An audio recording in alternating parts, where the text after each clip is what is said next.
सबको जय मसीह की। संतुष्टि जब हम पढ़ते हैं सापोपदेशक का अध्याय 1 से 11 तक, तो यहाँ पर सुलेमान के लिखे हुए जो वचन है वो कहता है सब कुछ व्यर्थ है, सूर्य के नीचे कोई भी चीज कभी नहीं भरती।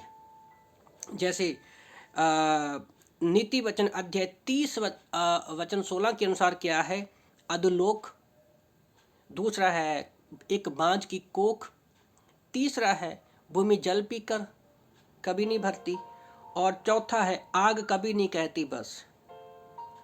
और दूसरा पॉइंट मैं लिख रहा था कि कभी तृप्त नहीं होती।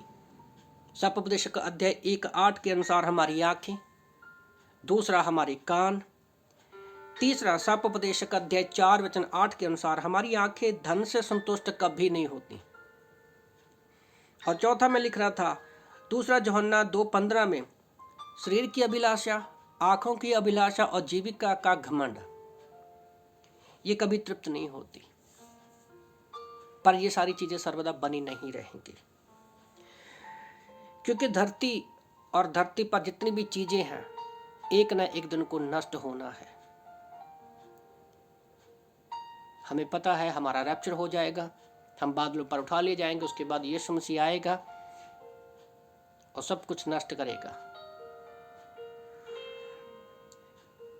धरती क्यों नष्ट होगी? क्योंकि आदम हवा ने जब उत्पत्ति की किताब अध्याय 3 वचन 17 के अनुसार उनके पाप की वजह से, फल खाने की वजह से, आज्ञा पालन तोड़ने की वजह से सारी पृथ्वी जो है श्रापित हो गई।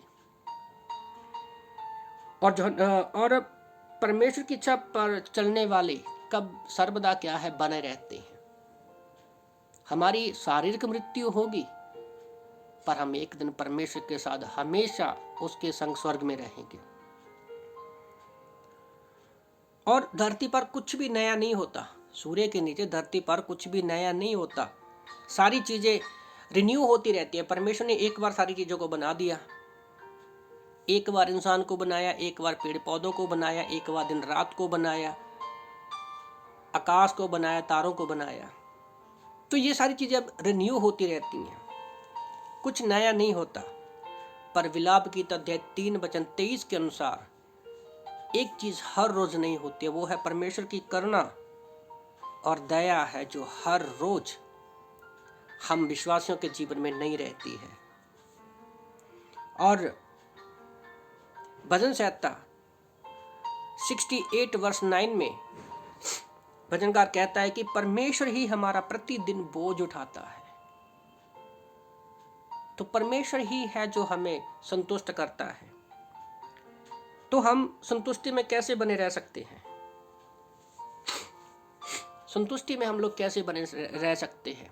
जब हम बाइबल पढ़ते हैं, प्रार्थना करते हैं, बाइबल स्टडी में बने रहते हैं, चर्च में रहते हैं, आत्मिक लोगों की संगति में रहते हैं, जब हम परमेश्वर के वचन पर मनन करते हैं,